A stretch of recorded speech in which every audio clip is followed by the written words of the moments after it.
বাংলাদেশ দখলের হুমকি দাও। আরে আমরা তো স্বপ্ন দেখি অন্য কিছু, আমাদের স্বপ্ন বাস্তবায়ন শুরু হয়ে গেছে। বলে কোথায়?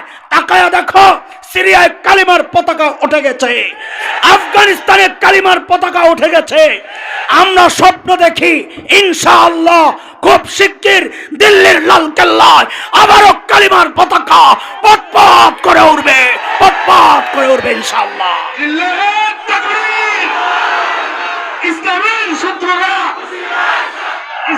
দোস্ত, এক ভয়ঙ্কর শত্রুর মোকাবেলা করে আমরা আমাদের জীবনকে পার করছি। সেই শত্রু হচ্ছে শয়তান। ইমাম গাজালি বলেন, শয়তান এক আজীব শত্রু। দুনিয়ার সব শত্রু ম্যানেজ করা যায়, আপোষ করা যায়। শত্রুর দাবি মেনে নিলে খাতিরও করা যায়। শত্রু যদি আমার দেশ চায়, যদি দেশ দিয়া দেই, নেন ভাই, আমি আপনার মুখ্যমন্ত্রী হইয়া তিলক টিলক পয়রা থাকতে চাই, তো শত্রু খুশি। শত্রু যদি জাগা লইয়া ঝামেলা করে, তো ভাই জাগা নিয়ে যান, আমার লাগবো না, বরং আমি জাগা আরো পাহারা দেবো, তো শত্রু খুশি। ক্ষমতা নিয়ে দ্বন্দ্ব, আপনি যদি বলেন আমার ক্ষমতা লাগবে না, তুমি চালাও, তো শত্রু খুশি। কিন্তু শয়তান এক আজীব শত্রু, যার সাথে আপোষ করতে গেলে, খাতির পাতাইতে গেলে ও আপনাকে আরো বেশি বিপদে ফেলাইয়া দিবে। আর একটা মানবেন, ও আরো দুইটা বিপদে আপনাকে ফেলবে। শয়তান এটা একটা চ্যালেঞ্জ হিসাবে নিয়েছিল। আল্লাহ যখন তাকে বের করে দিয়েছিলেন আল্লাহর কাছ থেকে, তো শয়তান আল্লাহকে এটা বলেছে, আমি কিন্তু বান্দাদেরকে ছাড়বো না, যাদের কারণে আজকে আমার এই দশা, আমি আপনার সেই বান্দা ছাড়বো না। কি করবি? তো শয়তান নিজে বলতেছে, সূরা আরাফ 16-17 নম্বর আয়াত। শয়তানের কথা আল্লাহ আবার আমাদেরকে সতর্ক করার জন্য কোরআনে এনেছেন। আল্লাহ বলেন, قال فبما أغويتني لأقعدن لهم صراطك المستقيم। আল্লাহ যাদের কারণে আমাকে তাড়াইছেন, আমি আপনার ওই বান্দাকে ছাড়বো না। বলে কি করবি? বলে তারা যেই রাস্তা সিরাতে মুস্তাকিম ধরে আপনার কাছে পৌঁছবে, আমি সে রাস্তায় বসে যাব, আসতে দিব না। শয়তান বড় বাটপার না চালাক? বলেন তো, একটু বলেন। শয়তান চালাক না বাটপার? আপনারা আসতে বললে তো আমার কথা বেরিও না। আমি তো গলা ভাঙ্গা মানুষ, আমার সাথে একটু তাল তুল দিয়ে কথা বের করা লাগবে ইনশাআল্লাহ। বলেন, শয়তান চালাক না বাটপার? বাটপার। চালাক হইলে রব চিনত, রব মানত। বাটপার কোনোদিন মানুষকে এক পদ্ধতিতে ধোঁকা দেয় না, তাহলে ধরা পড়া যাবে। শয়তান বাটপারও আল্লাহকে এই কথা জানায় আসছে, আমিও আপনার বান্দারে এক পদ্ধতিতে ধোঁকা দেব না। তো বলে কি করবি? তো 17 নম্বর আয়াতে শয়তানের বক্তব্যটা আল্লাহ এনেছেন। শয়তান বলে, ثم لآتينهم من بين أيديهم ومن خلفهم وعن أيمانهم وعن شمائلهم।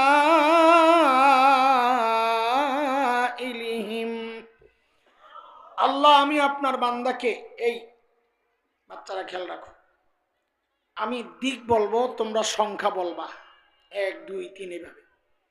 শয়তান বলে আমি সামনে দিয়ে, কথা বলেন, তখন কি শিখাইলাম, জবাব দেওয়া লাগবে। বলেন, শয়তান বলে সামনে দিয়ে, পেছন দিয়ে, ডান দিয়ে, বাম দিয়ে, কত হইল?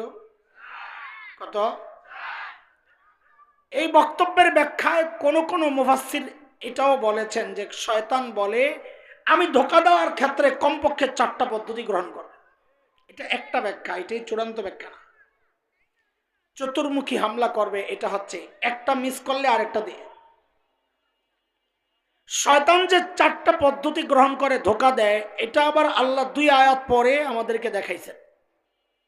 20-21 নম্বর আয়াত সূরা আরাফ। আমাদের বাবা মাকে ধোঁকা দেওয়ার ক্ষেত্রেও শয়তান ওই 4টা পদ্ধতি গ্রহণ করছে। কয়টা? একটু ওই পদ্ধতিগুলো দেখে আসি, চলেন। আল্লাহ বলতেছেন فوسوس لهما الشيطان ليبدي لهما ما وري عنهما من سوآتهما وقال ما نهاكما ربكما عن هذه الشجرة إلا أن تكونا ملكين أو تكونا من الخالدين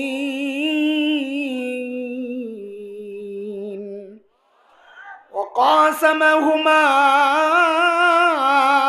إني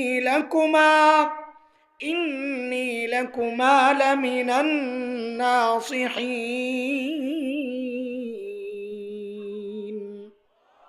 পদ্ধতি কয়টা? জোরে কোন পদ্ধতি? ওই 4 পদ্ধতির আগের নামগুলা মুখস্থ করেন।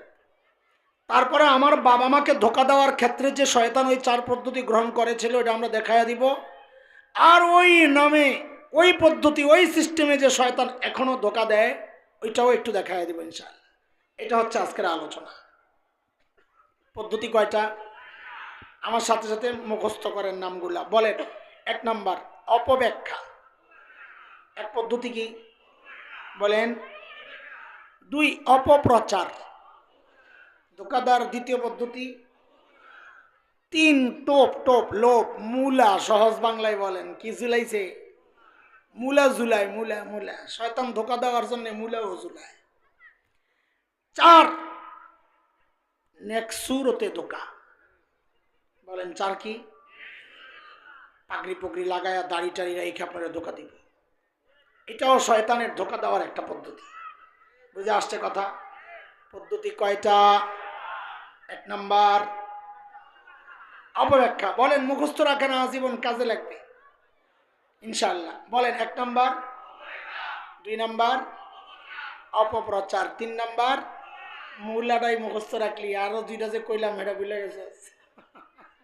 ঠিক আছে, যেটা মুখস্থ রাখতে শব্দ সহজ ওইটাই কও, অসুবিধা নাই। তো 4 নাম্বার নেকসুরতে ধোকা। এবার দেখেন শয়তান আমার বাবাকে ধোকা দেওয়ার ক্ষেত্রে যে ওই 4টা পদ্ধতি গ্রহণ করছিল একটু দেখে আসি আয়াতগুলো থেকে। শয়তান প্রথমেই যায় বলে ফল কেন খান না? তো বাবা মা বলেন আল্লাহ নিষেধ করছেন এই জন্য খাই না। শয়তান কি বলে জানেন? দেখেন অপব্যাখ্যা কেমনে দেয়। বলে মা নাহাকুমা রাব্বুকুমা আন হাযিহিশ শাজারা। ওলামায়ে কেরাম তো বুঝে যাবেন খুব সহজেই। মারেফা না কেরার পেজ দিছে, এবার আপনারা বুঝেন। ধরেন এই লাইনে 10টা কাঁঠাল গাছ আছে, আল্লাহ নিষেধ করেছেন এই কাঁঠাল গাছের কাছে যাইবেন না। তো শয়তান কয় আপনারা কাঁঠাল খান না কেন? কয় আল্লাহ নিষেধ করছে। শয়তান কয় আরে হুজুর বুঝেন নাই তো, আশ-শাজারা এই যে 1 নাম্বার নির্দিষ্ট গাছটা এইটার ফল খাইতে নিষেধ করছেন, আরো যে 9 গাছ রয়ে গেছে ওটা তো আল্লাহ নিষেধ করে নাই। তাহলে আল্লাহর কালামের সর্বপ্রথম ব্যাখ্যা দিল কে? বলে না। মুফাসসির হুজুরের নাম কি? হ্যাঁ, মুফাসসির হুজুরের নাম? কাজী নামের শুরুতে মুফাসসির, আল্লামাতুদ্দাহার, হ্যাঁ, ফরিদুল আসর, ওহিদুজ জামান, গুলিস্তানের কামান, 5 তালা টুপি, ইয়া হাবা কাবা, গালগুল মাইক্কা মুইক্কায়া বয়, এটা দেখতে কাইতে হয়ে যায় না। আগে খবর লন ও লেখাপড়া করছে কোথায়, কার কাছে কোরআন হাদিস পড়ছে, আগে খবর লন। খবর নিতে গেলে দেখা যাবেন না উনি তো চিল্লারে না সাথে। কি বুঝেন না এই কথা? না পাগড়ি দেখে তো মনে করছেন মুফতি সাহেব, খবর লয়ে দে চিল্লার সাথে। পাবলিক মনে করছে ওইটাই বড় হুজুর। হুজুর যে কথা কয় ওইটা মানে না, ওটা মানে। থাক, ওদিকে গেলে সমস্যা। আরেকটা সূক্ষ্ম ব্যাপার বলি, শয়তান আল্লাহর কালামের ব্যাখ্যা দিছে নবীর সামনে। কার সামনে? তো সিস্টেম দেখি পুরানটাই। এখন মানুষ কি করে? এখন শয়তানের দোসররা দিন আর শরিয়ার ব্যাখ্যা দেয় নবীর ওয়ারিস আলেমের সামনে। এখন মমতাজের কাছেও দিন শিখতে হয়। কি কয় বেটির নাম? মমতাজ নি, সিয়াসিত্তার মুহাদ্দিস সাহেব, সুবহানাল্লাহ। সব বলে মুখস্থ, বুখারী, মুসলিম, তিরমিজি, ইবনে মাজাহ, মিশকাত শরীফ সব অর্থ সহ কয়েকবার পাঠ করে লাইছে। পাঠ করে এত বড় আল্লামা হয়েছে, এখন রাস্তায় গান গায়। এটা নতুন কিছু না, সিস্টেম পুরানটাই। শয়তানের পদ্ধতি হচ্ছে খালি প্যাকেট পাল্টায়, ভিতরে জিনিস আগের নেই। সময়ের আলেমদের কাজ হচ্ছে প্যাকেট ছিঁড়া ভিতরের জিনিস দেখায় দেওয়া, ভাই জিনিস কিন্তু আগের নেই। আজকে খালি কটা প্যাকেট ছিঁড়ুম, আর কিচ্ছু না। ঠিক আছে। শয়তান যখন বলল মা নাহাকুমা রাব্বুকুমা আন হাযিহিস শাজারা, আল্লাহ নিষেধ করছেন নির্দিষ্ট গাছের, সব না। দেখছে এই ধোকায় কাম হয় নাই, এইবার অপব্যাখ্যার লগে অপপ্রচার শুরু করছে। কি? ইল্লা আন তাকুনা মালাকাইন, বলে ফল কেন খান না? আল্লাহ নিষেধ করছে। আরে বেকল, হুজুর কিচ্ছু বুঝে না, হুজুরা তো কিচ্ছু বুঝে না। আল্লাহ নিষেধ করছে কারণ আপনারা এই ফল খাইলে ফিরিস্তা হয়ে যাবেন, এটা আল্লাহ চায় না। বাটপাড়িরা কি করছে এটা বুঝার জন্য আগে আকীদা বুঝতে হবে। আহলুস সুন্নাহ ওয়াল জামাতের আকীদা হচ্ছে সমস্ত নবীদের মূল্য, দাম, মর্যাদা ফেরেশতাদের উপরে। বলে নবীর দাম বেশি না ফেরেশতার দাম বেশি? তাইলে আল্লাহ হযরত আদমকে বানাইছেন নবী, তো আদম ফল খাইয়া ফেরেশতা হতে যাবেন কোন দুঃখে? আদমকে ফল খাওয়াইয়া ভুলভাল বুঝাইয়া, আদমকে ফল খাওয়াইয়া যে নবীর থেকে ফেরেশতা বানাইতে চাইছে শয়তান, এটা জিতাইতে চাইছে না ঠকাইতে চাইছে? আমগরও এমন ঠকাইতে চায় মাঝে মাঝে মানুষ। আমি আমারটাই শোনাই ছোট্ট করে, কেউ মাইন্ড করেন না। আমি যখন খুব ছোট 6-7 বছর বয়স, আমরা তখন ধানমন্ডিতে এক বাসায় ভাড়া থাকি। তো ওস্তাদরা বলেন, মুরব্বীরা বলেন, ছোটবেলায় নাকি আমার ব্রেন ছিল খুব সাফ, যা শুনতাম একবারে কাম হয়ে যেত। তো ওই যে আমাদের বড় বোনরা, বাড়িওয়ালার মেয়েরা, ওরা আমারে আদর করে করে নিয়ে নিয়ে পড়াইতো, খুব মজা পাইতো। যেটা কি জিনিস একবার বললে পারে, অন্যদের তো পিডাইও পড়া আদায় করতে পারে না। তো মাঝে মধ্যে আম্মাকে এসে বলতো কি জানেন, খালাম্মা এই মেধাবী পোলাটারে নষ্ট করেন না। নষ্ট বুঝছে? ওই যে আব্বা মাঝে মাঝে মাদ্রাসায় নিয়ে যায়, একদিন সপ্তাহে 5 দিন যাই না, ওইটাই আমার নষ্ট করে লইতাছে। কেন নষ্ট? কেন? ওরে স্কুলে পড়াইলে দেশসারা ডাক্তার হবে, দেশসারা ইঞ্জিনিয়ার হবে, যেই ব্রেন মাশাআল্লাহ। দোস্ত, শয়তান চাইছে নবীরে ফেরেশতা বানাইতে, আর ওরা চাইছে আমি হাফেজ আলেমরে ডাক্তার বানাইতে। ঠকাইতে চাইছে না জিতাইতে চাইছে? শয়তান দেখছে কাম এটাও হয় না, এইবার ঝুলাইছে মুলা। মনে আছে কি? আও তাকুনা মিনাল খালিদিন,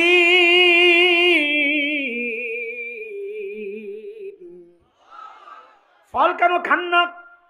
বলে আল্লাহ নিষেধ করেছেন। কারে বেকল হুজুর, আল্লাহ কেন নিষেধ করেছেন আপনি তো বুঝেন নাই।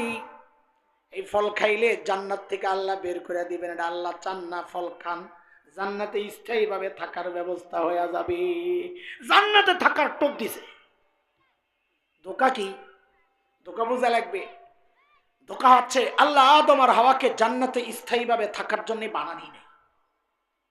আল্লাহ বানাইছেন, কই পাঠাবেন? বলেন না কথাবার্তা কিছু। আল্লাহ বলেন وَإِذْ قَالَ رَبُّكَ لِلْمَلَائِكَةِ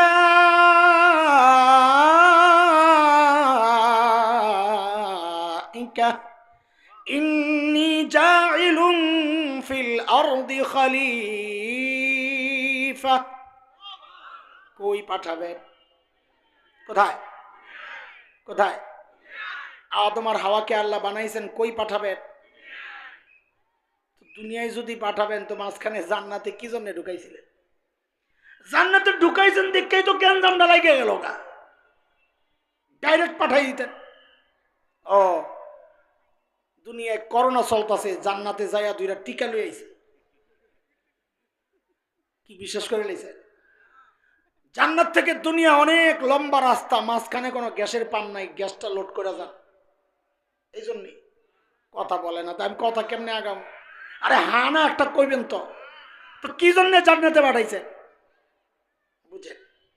এক তো হইল একটা ছোট্ট জবাব যেটা মজা লাগতে পারে। নতুন মুরগি কিনলে গ্রামের মহিলারা মুরগিটারে ছেড়ে দেয় না, কয়দিন বাইন্দা রাখে, খাবার দেয়, ও আস্তে আস্তে খায় আর বাড়ি চিনি, পরে ছাইরা দিলে ঘুরা মুইরা আবার আয়া পড়ে। আল্লাহ ও জান্নাতে নিয়ে কয়দিন রাখছেন, কয় বাড়ি চিন, দুনিয়ায় ছাইরা দিলাম ঘুরা মুইরা আবার আয়া পড়িস। এটা একটা কথা আর কি। আসল কথা হইলো আরেকটা, আল্লাহ আমার আর আপনার কাছে জান্নাত বিক্রির প্রস্তাব দিয়েছেন সূরা তাওবা 111 আয়াত। কিনতে রাজি নি? জান্নাত কিনবেন? কিনতে রাজি? কে কে রাজি দেখি তো? আল্লাহু আকবার। আচ্ছা আচ্ছা ঠিক আছে, রাখ রাখ, তাকবীর পরে দিও, পরে দিও, স্টক রাখো, স্টক রাখো। আয়লি শুরু করে আলি। এখন তো হুজুররা লাগাইবো গেঞ্জাম, দুই পাশে আমার দুই মুরব্বী বড় ভাই বইয়া রয়েছে যে গেঞ্জাম লাগাই দিব, জানেন ফতুয়া বাস্তন, ফতুয়া দিয়া দিব, এই বেটা জান্নাত তুই দেখছস, জিনিস না দীক্ষা কিনম যায়।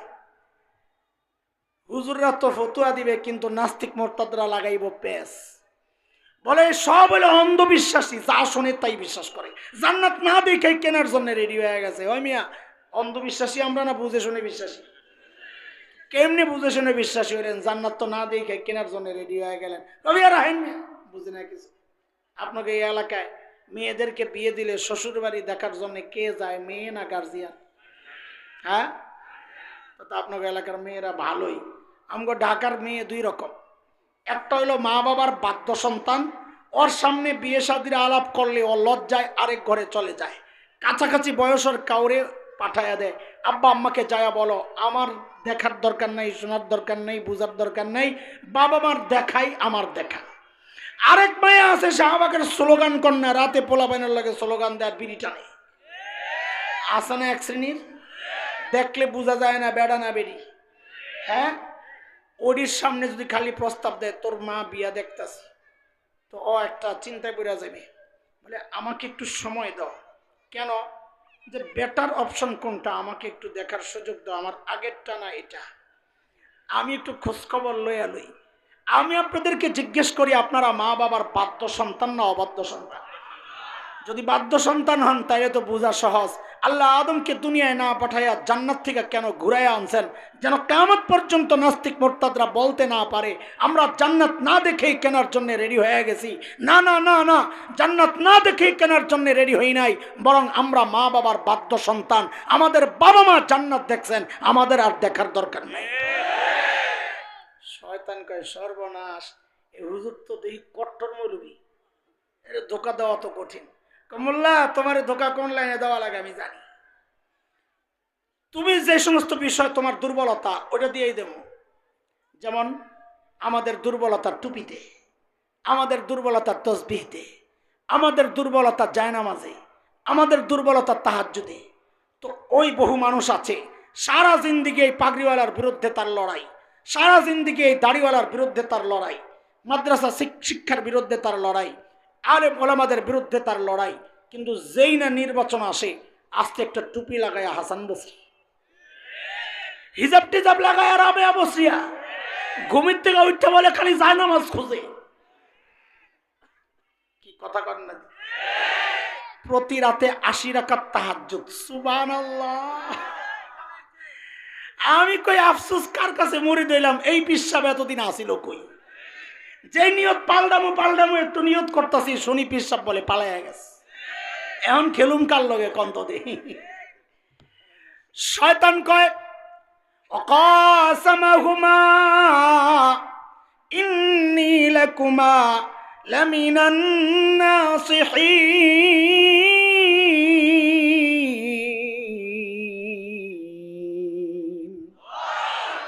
আল্লাহর কসম খায়া বলি, আমারে আপনারা ভুল বুঝেন না।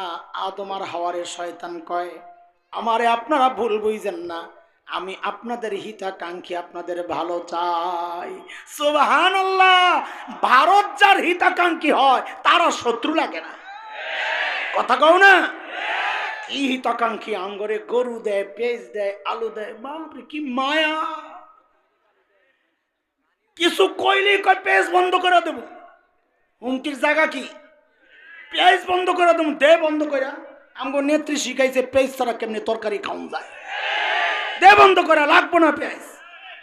যে একটু শক্ত হয়েছি এখন দেখি বাজারে বস্তা সামনে লইয়া বয়া বয়া কান্দে। দাদা কি দাদা কান্দেন কেন? বাংলাদেশের মানুষ তো পেজ নিচ্ছে না দাদা, এই পেজ কে খাবে? কারণ আমরা তো খাই, বাংলাদেশের মানুষ কিন্তু বেশ খায়। এক ডিমে এক পেজ, ওরা তো এক সপ্তাহ খায় না পেজ একটা। যে কামজুসের কামজুস, দুপুরে ভাই গেছে বোনের বাড়িতে, দরজা নক করে কলিং বেল টিপে, ভাই খোলে না, বোন দরজা খোলে না। ভাই বুঝছে বোন কেন দরজা খোলে না, ডাক দিয়া কয়, বোন রে আমি কিন্তু দুপুরে খেয়ে আসছি। বোনকে তো আগে বলবি না। এই স্বভাব যাদের, ওরা আবার পেজ খাইব কি? এখন না খায়া মরে, পেজ বেস্তারে না পস্তাছে, হুমকি দেয়। হায়রম নাই বেড়ার হুমকি দাও মিয়া, মাঝে মাঝে দেশ দখলের হুমকি দেয়।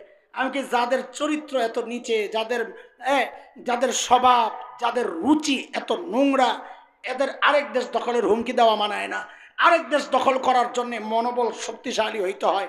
বাংলাদেশ দখল করার আগে নিজেকে হাগার জায়গা আগে ঠিক কর। এখনো ঠিক মতো টয়লেটে যায় না, রাস্তাঘাটে বয়ে পড়ে। আরে ভাই নিজের চোখে দেখা। দেওবন্দ মাদ্রাসায় যাব, কলকাতার থেকে ট্রেনে উঠছি ভাই, 36 ঘন্টার জার্নি, লম্বা জার্নি, সেই সাহারানপুর উত্তরপ্রদেশ। সকালে ঘুম থেকে উঠা জানালার কাছে যাইয়া দেখি সুবহানাল্লাহ, রেল লাইনের পাশে সব ফ্যামিলি প্যাকেজ, বুড়া জুয়ান, নারী পুরুষ, গুড়া গাড়া যা আছে সব বোতল একটা লইয়া বইয়া রয়েছে। মহিলারা ইজ্জত বাঁচানোর জন্য কাপড় ডাইকা পেছন দিয়া খালি, সব লাইন ধরে কাম সারতাস। যাদের রুচির এই অবস্থা, তারা আরেক দেশ দখল করার হুমকি, এটা মানায় না। কথা কন, কথা কন। আমরা বরং বলি একটু আর একটু হিম্মত বাড়াইয়া ভাতিজা ঢুকা যাও, খেলা হবে। ছোটবেলা থেকে যেই জিহাদি চেতনা লালন করছি, সেটা বাস্তবায়ন প্রয়োগের সুযোগ তো পাচ্ছি না। তোমরা না ঢুকলে কাটবো কারে? আরে ঢুকো ঢুকো, আমার দেশ দখলের হুমকি দাও। আরে আমরা তো স্বপ্ন দেখি অন্য কিছু, আমাদের স্বপ্ন বাস্তবায়ন শুরু হয়ে গেছে। বলে কোথায়? তাকায়া দেখো, সিরিয়ায় কালিমার পতাকা উঠে গেছে, আফগানিস্তানে কালিমার পতাকা উঠে গেছে। আমরা স্বপ্ন দেখি ইনশাআল্লাহ খুব শিগগির দিল্লির লালকেল্লায় আবারও কালিমার পতাকা পটপট করে উঠবে, পটপট করে উঠবে ইনশাআল্লাহ। ইসলামের শত্রুরা, ইসলামের শত্রুরা কুরআন সুন্নাহর আলো লিল্লাহ তাকবীর। বলেন ঢোকার প্রক্রিয়া কয়টা? ভুলে গেছেন না? মনে আছে? 1 নাম্বার অপব্যাখ্যা, 1 নাম্বার, 2, 3। আচ্ছা ঠিক আছে, যেটা কই তোরা শান্তি পাস। 4 নাম্বার একসুরতে চলেন আমরা জান্নাত থেকে বাইরে দুনিয়ায় আসি।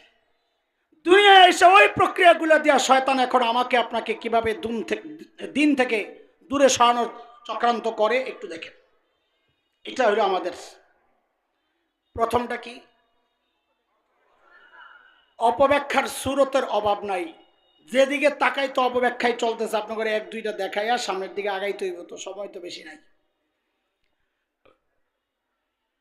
বাংলাদেশের কিছু মাজারে দেখবেন বন্ডরা থাকে, নোংরা জট বাবা, তালা বাবা, শিকল বাবা, সালা বাবা, কত যে বাবা দেখছেন না, এগুলাই ওর পুঁজি। এই যে একটা ভাব, এই ভাবটাই বুঝি, ভিতরে নাই কিচ্ছু। একটা ভাবের গল্প শোনাই আপনাকে। আমরা তখন ছোট, আমার এক চাচাতো বোন থাকে চট্টগ্রাম। আমার এক ভাইগনা ছিল আমাদের দুষ্টামির পার্টনার, এক বয়সী মামু ভাইগনা। যেখানে আপদ নাই সেখানে এক কালিমা পড়া দুজন বাড়িয়ে দিতাম না। তো বোনের বাড়িতে গেছি বেড়াইতে চট্টগ্রাম। তো দুলা ভাইরে কইলাম, দুলা ভাই বাইজিদ বুস্তামের মাজারে যাও দেখতে। সব শয়তানের আখড়া এনে বাটপাররা থাকে, তোমরা মুসিবতে টসিবতে পড়বা। আমগো তো দিলে হিম্মত আছে, দুনিয়ার যত বাটপারি হোক আমরা মাদ্রাসার ছাত্র, আমগো কাছে একাই তুই দেব। কারণ কি? কারণ আমরা শয়তান শাসন করি। শয়তানরে শাসন না করলে কোরআন পড়তে পারতাম। আরে কোরআনরে পড়ি তো শয়তানরে পিড়াইয়া খেদাইয়া। যারা শয়তান পিড়াইতে পারে, দুনিয়ার কারোরে পিড়ানো আর হেগো পক্ষে অসম্ভব। খালি পিড়াই না, পারলে কইলাম, ধরলে কইলাম সারুন না। তো দুলাভাই কত টাকা পয়সা গড়ি টড়ি যা আছে খুললে যাইও, ঠিক আছে এটা কোনো সমস্যা নাই। দুই মাও বাইক না হাঁটতে হাঁটতে গেছি অনেক দূর, তো পকেট তো খালি, পকেটে হাত দিয়ে হাঁটতাছি দুজনে নিশ্চিন্তায়। দেখছি দূরের থেকে আম করে একজনে ফলো করছে, শেকল বাবা। ও আমাদের দিকে তাকায় তাকায় একটা ভাব লইয়া আইতাছে পিসাব। ওই যে বলছি ওই ভাবটাই ওর বুঝি। হঠাৎ আমাদের সামনে এসে দাঁড়াইয়া এমন একটা ভাব লইল, দেখ আরে দে তো যেমনি তেমনি কয় নাই, সাধারণ মানুষ হলে তো ছেড়ে দিত, আমরা তো জানি এমন কিছু ঘটবো। তো পকেটে তো হাত, যে কইছে দেখ, আমি আর দেরি করি নাই, পকেট থেকে হাতটা পকেট তো খালি, ল তোর কি লাগবো। করবর করে কতক্ষণ তাকায় থেকে বুঝছে এটা আমার চেয়ে বড়টা, কাইটা পড়ছে। ওই শয়তানগুলার যদি জিজ্ঞেস করেন এই তুই নামাজ পড়স না কেন, ও কোরআন দিয়ে দলিল দিবে আপনাকে। ওই যে ব্যাখ্যাটা খালি ঘুরাই দিব, অপব্যাখ্যা। কি দলিল? ওয়াবুদ রাব্বাক, কোরআনের আয়াত, ওয়াবুদ রাব্বাকা হাত্তা ইয়াতিয়াকাল ইয়াকিন। অর্থ হইল ইয়াকিন আসার আগ পর্যন্ত আল্লাহর তোমার রবের ইবাদত করো। এই ইয়াকিন মানে সমস্ত মুফাসসিররা বলেন মৃত্যু। ইয়াকিন মানে, কারণ মৃত্যুর মতো ইয়াকিনি জিনিস দুনিয়ায় আর কিচ্ছু নাই। মানুষ বহু পাওয়া যাবে যারা রব স্বীকার করে না, মুরতাদ, হ্যাঁ নাস্তিক, নাস্তিক, কিন্তু এমন মানুষ পাওয়া যাবে না যে মৃত্যুকে অস্বীকার করে, আছে নাকি? মুফাসসিররা বলেন তুমি আমৃত্যু তোমার রবের ইবাদত করো। আর ওরা অপব্যাখ্যা দিয়ে এটার অর্থ কি বানাইছে, ইয়াকিন মানে হইল অন্তরের বিশ্বাস। আমগো ইয়াকিন আইসা গেছে, এখন আর আমগো ইবাদত লাগে না, এই মোল্লা গো এখন ইয়াকিন ঠিক হয় না, এই জন্য ওরা নামাজ পড়ে। দেখছেন নি কারবার? অপব্যাখ্যা। যখনই দেখবেন কেউ নিজেকে নবীর চেয়ে উত্তম মনে করে, আপনি চোখ বন্ধ করে সিদ্ধান্ত নেবেন এটা শয়তান। কেন? দলিল শোনেন, দলিল দলিল খুব সূক্ষ্মভাবে আমরা আগাবো, খেয়াল রাখবেন। কারণ শয়তানকে যখন আল্লাহ সেজদার হুকুম করেছিলেন, তো শয়তান কি বলেছে? আনা খাইরুম মিনহু, আমি আদমের চেয়ে উত্তম, সেজদা আমি কেন করব, বরং উত্তমকে অনুত্তমে করবে, আমারে না সেজদা করব। তাহলে শয়তান নিজেকে কার থেকে উত্তম মনে করেছে? নবী থেকে। বলেন কার থেকে? কিয়ামত পর্যন্ত যে কেউ তার বক্তব্যের মাধ্যমে নিজেকে নবীর চেয়ে উত্তম মনে করবে, আপনি চোখ বন্ধ করে সিদ্ধান্ত নেবেন এটাও শয়তান। এমনকি কেউ যদি নবীদের দায়িত্বে অবহেলার অভিযোগ তোলে, তাহলে বুঝতে হবে সে নিজে তার দায়িত্বে ঠিক আছে, এই জন্যই বলে নবী মূসা তার দায়িত্ব অবহেলা করেছেন। এমন বক্তব্য দেওয়ার সাথে সাথে আপনি চোখ বন্ধ করে সিদ্ধান্ত নেবেন এটাও একটা শয়তান। এই সমস্ত ফাজিলগুলো যে বলে আমাদের ইবাদত লাগে না, নামাজ লাগে না, ওরা মূলত নিজেদেরকে নবীদের চেয়ে উত্তম মনে করছে। কেমনে কেমনে বুঝেন? হযরতে ঈসা আলাইহিস সালাম নিজের পরিচয় দিচ্ছেন, সূরা মারইয়ামের মধ্যে আসছে। হযরত ঈসা কি বলেন? তিনি বলছেন ক্বালা ইন্নী আবদুল্লাহ আতানিয়াল কিতাব ওয়াজআলানি নাবিয়্যা ওয়াজআলানি মুবারাকান আইনামা কুনত وأوصاني بالصلاة والزكاة ما دمت حيا। হযরত ঈসা বলেন আমি আল্লাহর বান্দা। আল্লাহর বান্দা তো আমিও, হুজুরে ও হুজুরও আপনারাও। হযরত ঈসা বলেন তুমি আল্লাহর বান্দা আর আমি আল্লাহর বান্দা এক না। পার্থক্য কোথায়? বলে পার্থক্য হচ্ছে আতানিয়াল কিতাব, আল্লাহ আমাকে কিতাব দিয়েছেন, ওয়াজআলানি নাবিয়্যা, আমাকে আল্লাহ নবী বানিয়েছেন, এবং ওয়াজআলানি মুবারাকান আইনামা কুনত, এটা আমার একটা অনন্য বৈশিষ্ট্য। আমি যেখানেই থাকি না কেন আল্লাহ ওই জায়গা, ওই পরিবেশ সব কিছুকে আল্লাহ বরকতপূর্ণ বানাইয়া দেন। ওয়াউসানি, হযরত ঈসার বক্তব্য সূরা মারইয়াম, ওয়াউসানি বিসসালাতি ওয়াজ-যাকাতি মা দুমতু হাইয়া, আল্লাহ আমাকে কঠিনভাবে নির্দেশ দিয়েছেন কি আমি যেন মৃত্যুর আগ পর্যন্ত যতদিন বেঁচে থাকি ততদিন যেন নামাজ আদায় করি, যাকাত প্রদান করি। তাহলে একজন নবী বলছেন আমৃত্যু আমাকে আল্লাহ ইবাদতের হুকুম করেছেন, নবীকে হুকুম করলেন মৃত্যুর আগ পর্যন্ত ইবাদত করতে, আর এই ভণ্ড কয় হের বলে ইবাদত লাগে না, একিনায়া পড়ছে, তাহলে সে নিজেকে নবীর চেয়ে উত্তম মনে করতেছে কিনা? তার মানে সে কি? বলেন সে কি? কাজী সমাজে যেটাকেই দেখবেন যে ইবাদত লাগে না বলে, আপনি বুঝবেন আর যাই হোক এটা আস্থাটা কাঁচা ইবলিস। মনে থাকবে ইনশাআল্লাহ। অপব্যাখ্যার আরেকটা সুরত দেখায় পরবর্তীটা চলে যাব, যেহেতু সময়টা দাবি করে এই কথাটা বলি। বাংলাদেশে একটা বয়ান চলতেছে দীর্ঘদিন থেকে, কয়েক দশক থেকে, সেটা হচ্ছে বাঙালি চেতনার বয়ান। কি নতুন প্যাকেটটার নাম কি? পোলাপাইন ক প্যাকেটের নাম বাঙালি চেতনা। ওই যে বলছি না প্যাকেট পাল্টায়, আজকে প্যাকেট ছিল বাঙালি চেতনার প্যাকেটটা ছিল। প্যাকেটের ভিতরে পুরান জিনিস শিরিক। বাঙালি চেতনার ওই প্যাকেটের ভেতরে কি আপনি বলবেন তো আপনারে বানাইয়া দিব কি জঙ্গি পাকিস্তানপন্থী। কয়েক দশক থেকে শুধু এই বয়ানটাই চলেছে। ওরা যা ইচ্ছা করবে বাঙালি চেতনার নামে, বাঙালি সংস্কৃতির নামে। আপনি বিরোধিতা করতে গেলে আপনি জঙ্গি, উগ্রবাদী, উস্কানিদাতা। আপনি বাংলাদেশের সংস্কৃতির বিরুদ্ধে, বাংলাদেশের যে ঐতিহ্য ইতিহাসের বিরুদ্ধে আপনি পাকিস্তানবন্দী, সোজা কথা। উগ্র ধর্মান্ধ, এগুলো সব ওদের মুখস্থ বুলি আর গালি। বিষয় হচ্ছে আমরা যে বললাম এটা শিরিকের নতুন পটলা, প্যাকেটটা পাল্টাইছে। নতুন প্যাকেটের নাম কি? বাঙালি চেতনা। শিরিক তো ভিতরের জিনিস, নতুন প্যাকেটের নাম। চলেন একটু প্যাকেটটা ছিঁড়ি দেখি ভিতরে শিরিক কেমনে। তো চলেন, এটা বুঝার জন্যে আপনারা 31শে ডিসেম্বরের একটা বয়ান আগে শুনলাম, তাইলে ওইটা ভালো করে বুঝবেন ইনশাআল্লাহ। 31শে ডিসেম্বর আসতেছে না একটা দিবস, নাইট কি নাইট? 31st night. প্রস্তুতি আছে তো না? উদযাপনের কোনো প্রস্তুতি এখনো শুরু হয় নাই? যদি হয়ে থাকে তো শোন বাবা, আজকে শোন কি করস তোরা। আমরা মোল্লা মুন্সি মানুষ, আমাদের কথা তো তোদের কাছে এত ভালো লাগে না। এই মোল্লা মুন্সিরে তো ওস্তাদ বানাইতে পারো নাই। তোমাদের যে ওস্তাদ আছে না, ফদিলাতুল শেখ আল্লামা মুফতি ইন্টারনেট লানতুল্লাহ আলাই, ওই ওস্তাদের জিজ্ঞেস করো যে 31st নাইট কি জিনিস, কি দিয়া সার্চ দিবা। সেই শব্দ আমি তোমাদেরকে দিয়ে দিচ্ছি, রসদ। কি দিয়া সার্চ দিবা? সার্চ দিবা লেখা জানুস। কি?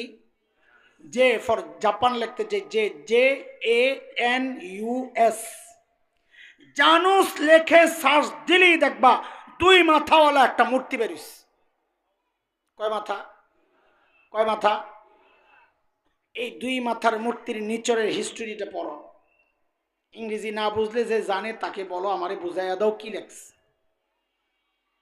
এরপরেও যদি তোমার যেতে মন চায়, আমাদের কথা নাই, আমরা আল্লাহর কাছে পবিত্র। আমাদের দায়িত্ব তোমার কান পর্যন্ত পৌঁছায়া দেওয়া যে সাংস্কৃতিক যে আগ্রাসন চলছে বাংলাদেশে, আমাকে আপনাকে মুশরিক বানানোর যে নতুন নতুন কৌশলরা অপব্যাখ্যার মাধ্যমে যে অবলম্বন করছে, আমরা প্যাকেট ছিঁড়ে দেখায়া দিচ্ছি। গ্রহণ করা না করা আপনাদের ব্যাপার। এই জানুস দেবতাকে খ্রিস্ট ধর্মের আগে রোমান মুশরিকরা বিশ্বাস করত। ইটালির রোমানরা বিশ্বাস করত যে মানুষের ভাগ্যের মালিক হচ্ছে এই জানুস দেবতা। নাউজুবিল্লাহ, আর একটু আস্তে কর না। তাহলে এবার জোরে সোরে বলেন তো, ভাগ্যের মালিক। এত আস্তে কেন? সূরা আরাফ অনেক জায়গায় আছে কোরআনের। আমি একটা সূত্র বলি যেন আপনাদের কখনো দেখতে চাইলে দেখতে পারেন। সূরা আরাফ 188 আয়াত, 188, 9 নম্বর পারা। আল্লাহ বলেন, قل لا أملك لنفسي نفعا ولا ضرا إلا ما شاء الله।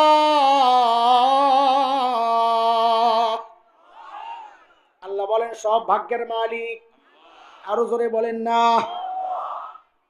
রোমান মুশরিকরা বিশ্বাস করে ভাগ্যের মালিক হচ্ছে এই জানুস দেবতা। মাথা কয়টা? সামনের দিকে একটা, পেছনের দিকে একটা।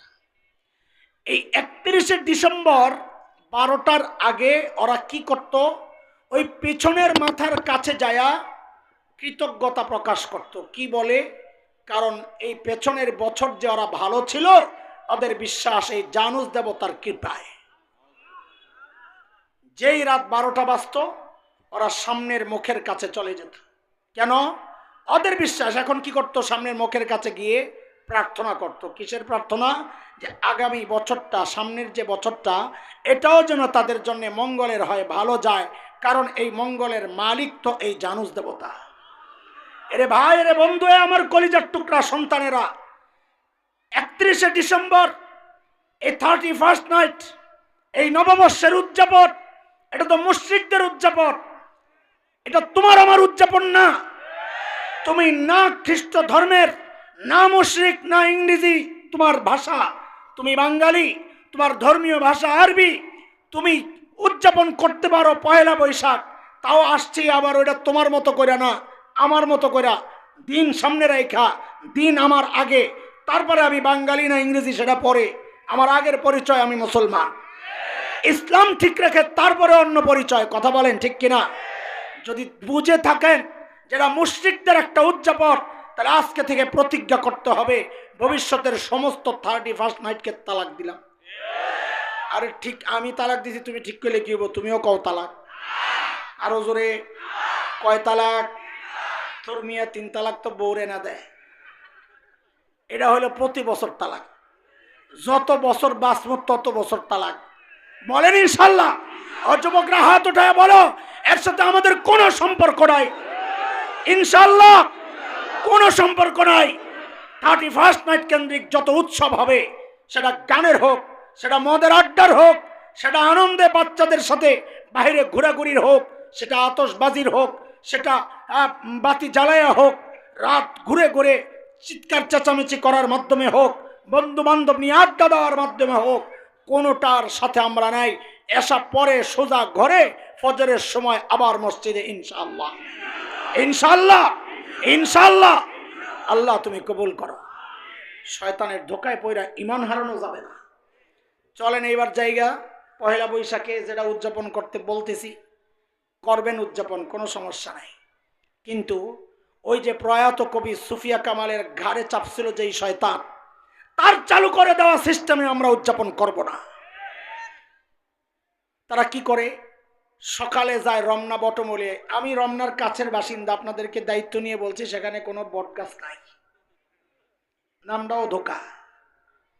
ওখানে যায় রবীন্দ্রনাথের সঙ্গীতের মাধ্যমে পহেলা বৈশাখকে ওরা বরণ করে নেয়।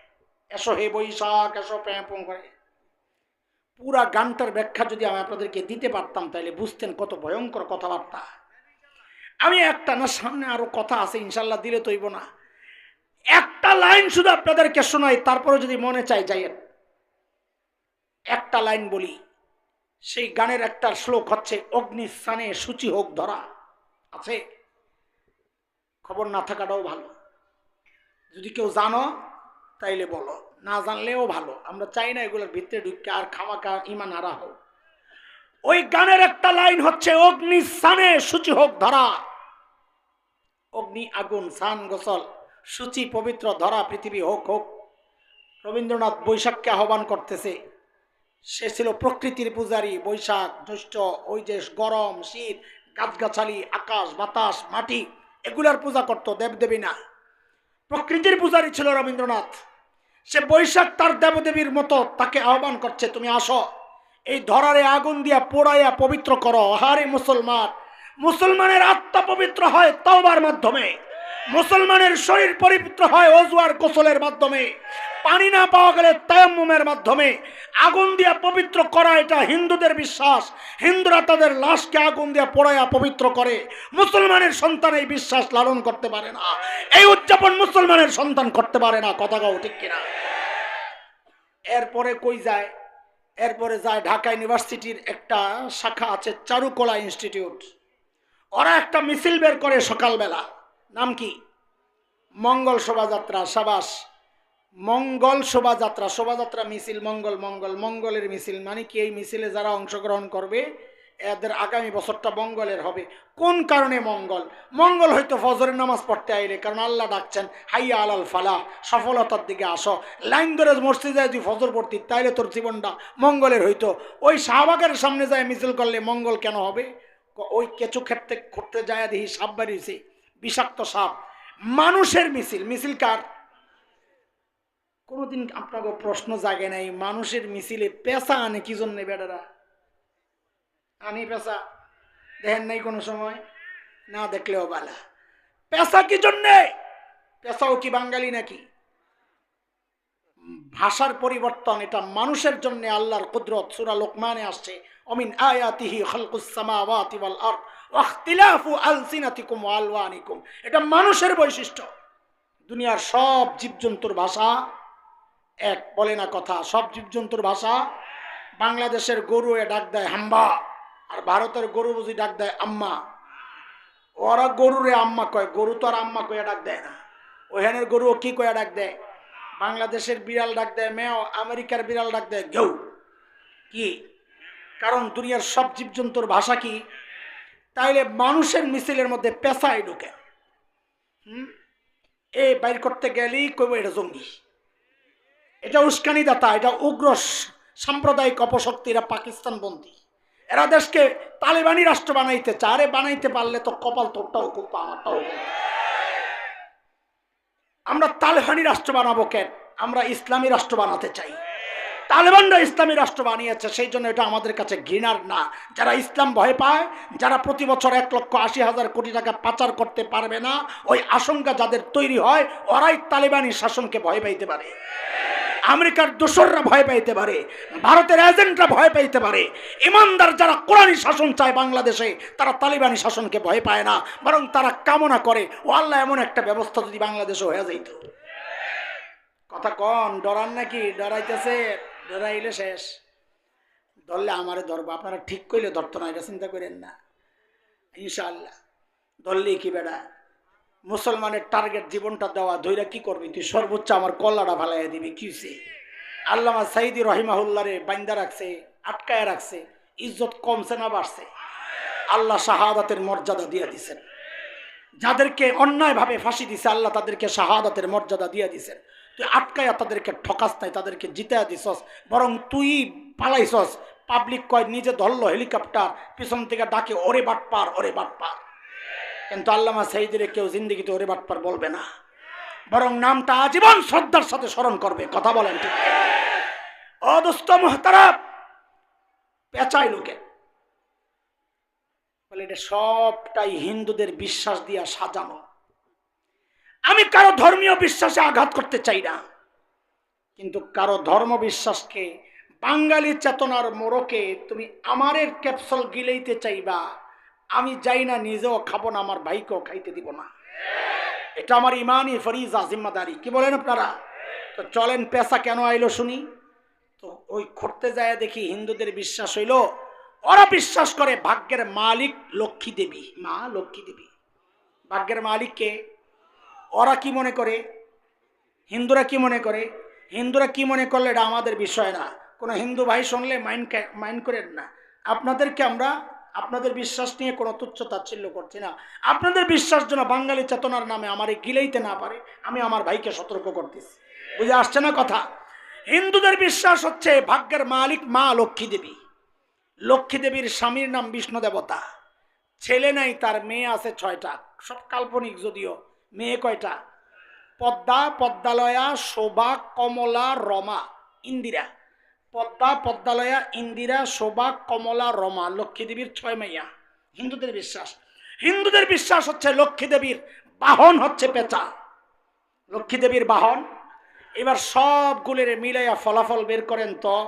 মিছিলের নাম মঙ্গল শোভাযাত্রা। মঙ্গলের মালিক হইল লক্ষ্মী দেবী, লক্ষ্মী দেবীর বাহন হইল পেঁচা। ফলাফল কি?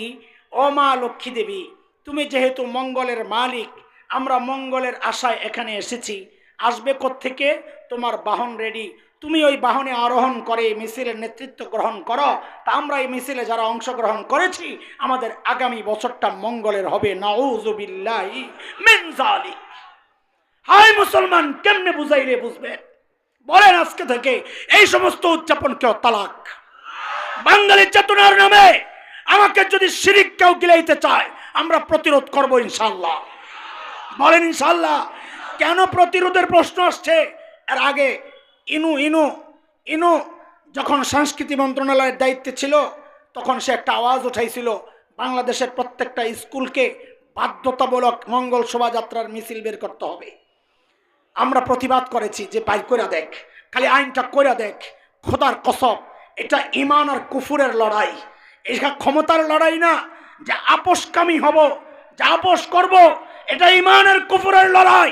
এখানে আপোষ জীবন দেওয়া হয়, এখানে আপোষ রক্ত দেওয়া হয়। রক্ত ছাড়া এখানে কোনো আপোষ চলে না। এমন কোন আইন যদি বাংলাদেশে করা হয়, আল্লাহর কসম টেকনাফ থেকে তেতুলিয়া আন্দোলনের দাবানল জ্বালিয়ে দেওয়া হবে, দাবানল জ্বালিয়ে দেওয়া হবে।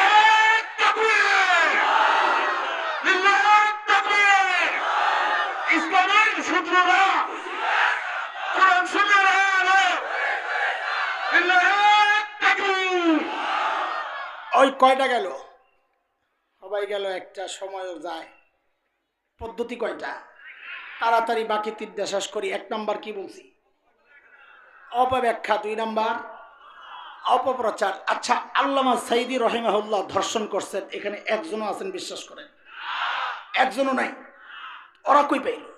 সুখরঞ্জন বালিরে বানাইছে সাক্ষী, বেড়ায় কয় আমারে মাইরা হতে এলেছে। আর যেটা বেশি লাভ হয়েছে পাবলিক সীমান্ত পাইয়া সাপের মতন পিড়াইয়া কলা পাতায় হতে রাখছে। কালামানিকা সামনে দিয়ে কিক মারছে কোন শয়তানে, আল্লাহ ছাড়ে দিছে সব শেষ কইরা পাড়ায় বেড়ে রয়েছে। আমি কে মাসুস পিছি দিয়ে মারতি, তাও বেড়ার আশা ভরসা কিন্তু থাকতো। ওর শাস্তি শেষ হয় নাই, ওর জন্য উপযুক্ত শাস্তি ছিল ওরা উল্টা করে ঝুলাইয়া টুকরা টুকরা করে কুত্তা দিয়ে লাশটা খাওয়ানো দরকার ছিল। সময় সুযোগ পাইলে ইনশাল্লাহ তাই করা হবে। যারা আলেমদের বিরুদ্ধে অপপ্রচার করেছে, আমার কলেজের টুকরা ভাই আল্লামা মামুনুল হকের উপর যারা অপবাদের কালিমা লেপন করেছে, আল্লাহর কসম সুযোগ পাইলে একটাকেও ছাড় দেওয়া হবে না, ছাড় দেওয়া হবে না। আছো তো ইনশাল্লাহ? থাকবো তো ইনশাল্লাহ? অপপ্রচারের মাধ্যমে ওরা কি চায়? সাধারণ মানুষের দিলের মধ্যে আলেমদের প্রতি ঘৃণা তৈরি করতে চায়। আলেমদের প্রতি ঘৃণা তৈরি হলে মানুষ আলেম থেকে বিচ্ছিন্ন হয়ে দিন থেকে বিচ্ছিন্ন হয়ে যাবে। এটা শয়তানের আরেকটা অপকৌশল। 3 নাম্বার, বাংলাদেশের বহু আল্লাহর বান্দা এত মূলা খাইছে, পেট তো নষ্ট হয়েছে, গ্যাস উঠটা মাথাও নষ্ট হয়েছে। মাথা নষ্টের পর হঠাৎ শেখ হাসিনারে আম্মা কয়ে লাইছে। কি কয়ে লাইছে? এটা মূলার ফসল। বলেন কিসের ফসল? এটা মূলের রিয়াকশন। বলেন না, আরেক কথা কর না আপনারা। কিসের রিয়াকশন? সুযোগ পাইলে এটিরও মূলা দিয়া বাইরে অ্যাসাইজ করা হইবে ইনশাআল্লাহ। ছাড় নাই একটারও। লা হাওলা ওয়ালা কুওয়াতা ইল্লা বিল্লাহ। আমার মামুন ভাই আনে কি জন্য এসেছে? মামুন ভাই না, এই বুজুর্গ করতে গেল। লিল্লাহি তাকবীর।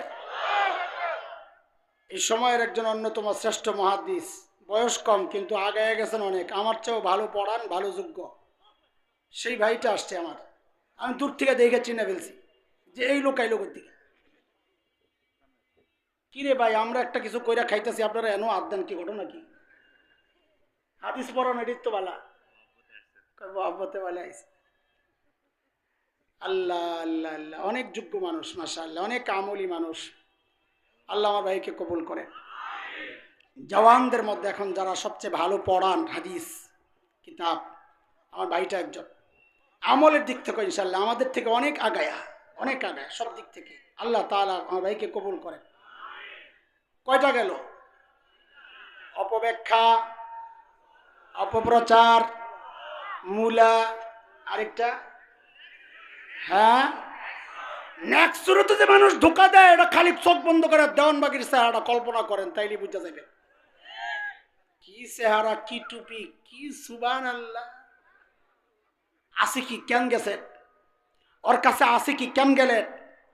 অনেক চিন্তা করছি আমি, পরে কই আরে মানুষের যে মাথা মোটা, পেটটা দেখেই শান্তি পাইছে। কেন যাবে?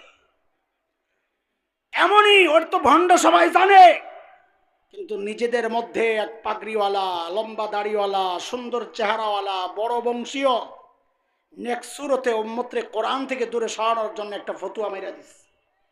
কি সেই ফতুয়া? যে কোরআন অর্থ না বুঝে পড়লে সওয়াব তো হইবেই না, উল্টা ওয়াজিব ছাড়ার গুনায় সে লিপ্ত হইব।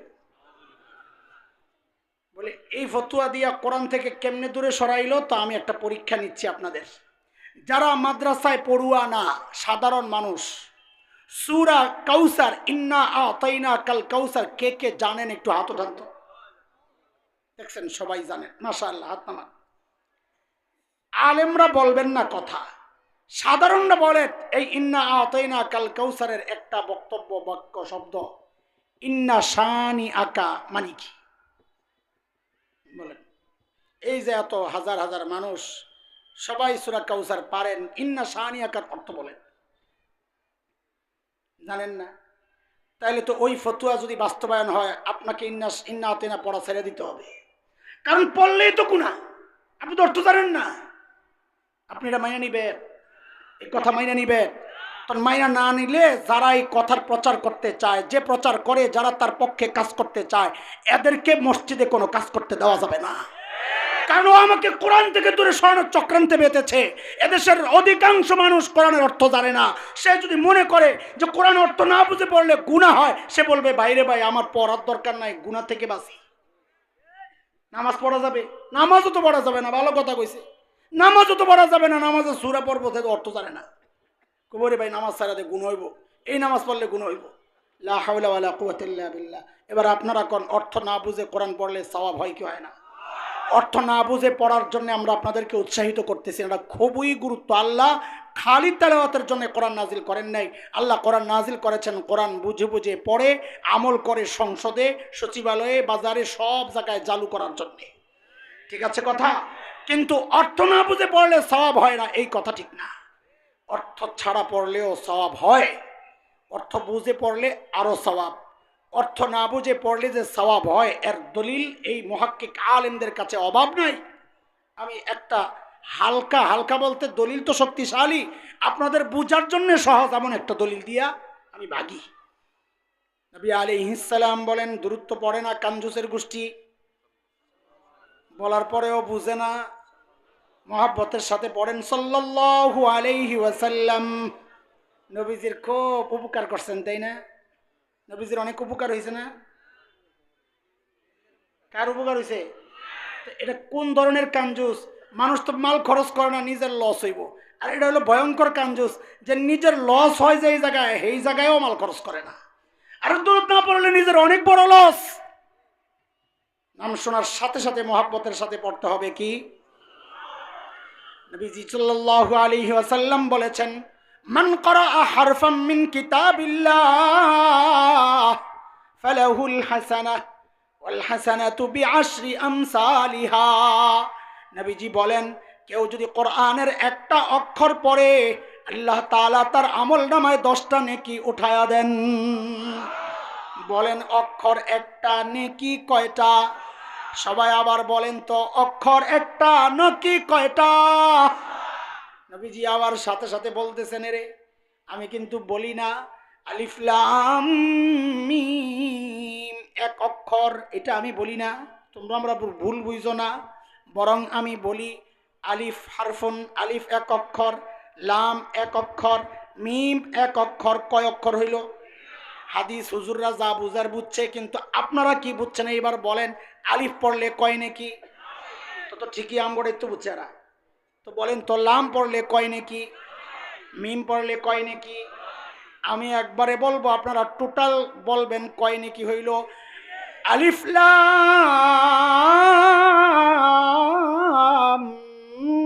মিম। জোরে কন, জোরে কন, আবার বলেন, সবাই বলেন। তো লাগছে বেশ।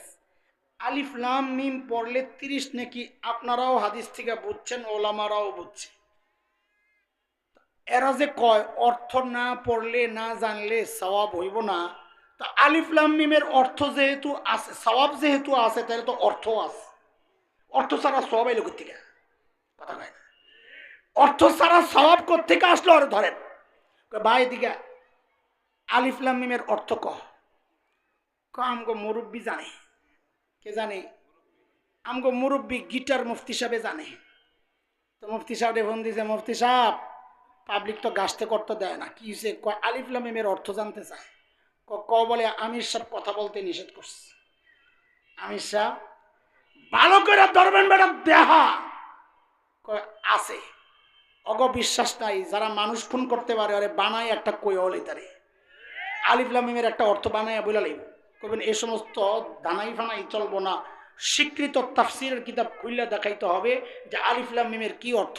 যেটাই খুলবো দেখবি লেখা আল্লাহু আ'লামু বিমুরাদিহি বিযালিক, এটা আল্লাহই ভালো জানেন, আমরা জানি না। সব মুফাসসির কয় আমরা জানি না, তাইলে অর্থ নাই কেউ বলে, অর্থ জানি না সবাই বলে, অর্থ না যাই নাও পড়তেছি তাও নবী কয় 30 সওয়াব, তাহলে সবটা আইলো কর্তিকা।